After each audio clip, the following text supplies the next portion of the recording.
Drop it.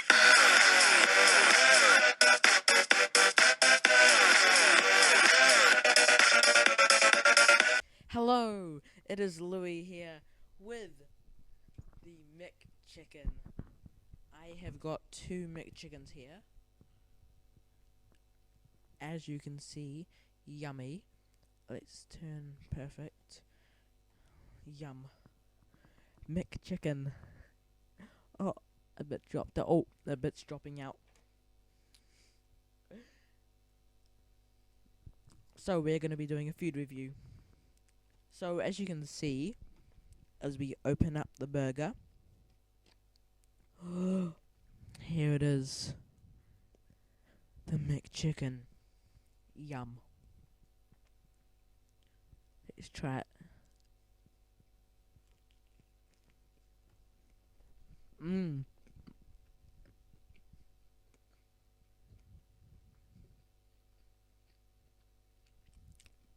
Very good burger.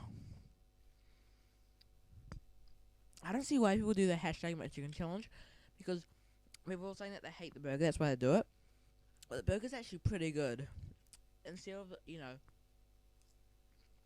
doing what they do with the burger, you should try eating it, because actually eating is pretty good. Most people do that because they say that, oh, I hate the burger, so they do that's the burger. Well, no, actually, try eating it. It helps. Okay.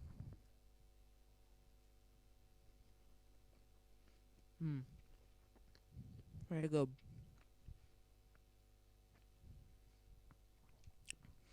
So inside it, burger, mayonnaise, lettuce, salad. Oh, salad's a bit dead. Looks a bit dead, but obviously there's a McChicken because it's it's a McChicken burger, so there's chicken. There's the bun, and yep, this is the lovely burger. Here it is. McChicken. So, thank you for watching. Remember, as always, please like, subscribe, and subscribe to the important part. And bye-bye. Oh, yeah, comment down below what other type of food I should review. And, yeah. So, yeah, thank you. Bye-bye. Hello, it is Louis. This will conclude this video, as well as getting cheeseburgers, hamburgers. Also try the McChicken. I don't know if people do that to McChicken. McChicken are great burgers. Try them out for yourself. Very good if you haven't tried them out already. Totally recommend them. Recommend them by me. Would really recommend them more than other burgers. Like right now, I recommend it the most. Like if you want a small burger, get that burger. I would definitely recommend it. So yeah, leave your man say so.